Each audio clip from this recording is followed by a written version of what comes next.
Hi అండి, అందరికీ నమస్కారం. ఆంధ్రప్రదేశ్లో ఏపీ ఎంసెట్‌కి సంబంధించి కౌన్సిలింగ్‌కి సంబంధించిన ఒక అప్డేట్ అయితే రావడం జరిగింది. ఈ నెల 17వ తేదీ నుంచి రేపు నెల 2వ తేదీ వరకు అయితే ఈ కౌన్సిలింగ్‌ని అయితే నిర్వహించనున్నట్లయితే మనకు తెలుస్తుంది.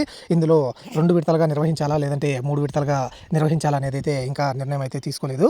ఆగస్టు 4వ తేదీ నుంచి ఈ ఎంసెట్ క్లాసెస్ కూడా స్టార్ట్ అవుతాయి కాబట్టి ఆ లోపలనే ఈ తొలి విడత ఏదైతే కౌన్సిలింగ్ పెండింగ్ ఉందో దాన్ని అయితే కంప్లీట్ చేయాలని ఆలోచిస్తుంది. అలాగే ఆగస్టు 10వ తేదీ నుంచి రెండో విడతను అయితే నిర్వహించే అవకాశం ఉంది. ఇప్పటివరకు మనకు ఇవి అప్డేట్స్ మాత్రమే, ఇంకా ఎటువంటి నోటిఫికేషన్ అయితే రిలీజ్ అవ్వలేదు. ఈ నోటిఫికేషన్ రిలీజ్ అవ్వగానే నేనైతే వీడియో అయితే ఖచ్చితంగా చేస్తాను. దానికి కావాల్సిన డీటెయిల్స్, అలాగే ఏ సర్టిఫికేట్స్ కౌన్సిలింగ్ అవసరం అయితే అనేటివి ప్రతి ఒక్కటి మీకు ఎక్స్ప్లెయిన్ చేస్తాను. అలాగే ఏపీ ఈసెట్కి సంబంధించి ఎవరైతే డిప్లొమా చేసి ఇప్పుడు ఇంజనీరింగ్లో జాయిన్ అవ్వాలనుకుంటున్నారో వాళ్ళు ఈసెట్ ఎగ్జామ్ రాసి ఉంటారు కదా, వాళ్ళకు కూడా కౌన్సిలింగ్ అనేది ఈ నెల 9వ తేదీ నుంచి 22 వరకు అయితే జరిగే ఛాన్స్ ఉందన్నమాట. నోటిఫికేషన్ రిలీజ్ అవగానే ప్రతి ఒక్క డీటెయిల్ అయితే ఎక్స్ప్లెయిన్ చేస్తాను. ఇలాంటి మరిన్ని అప్డేట్స్ కోసం please subscribe to Venky tips and tricks YouTube channel. Thank you.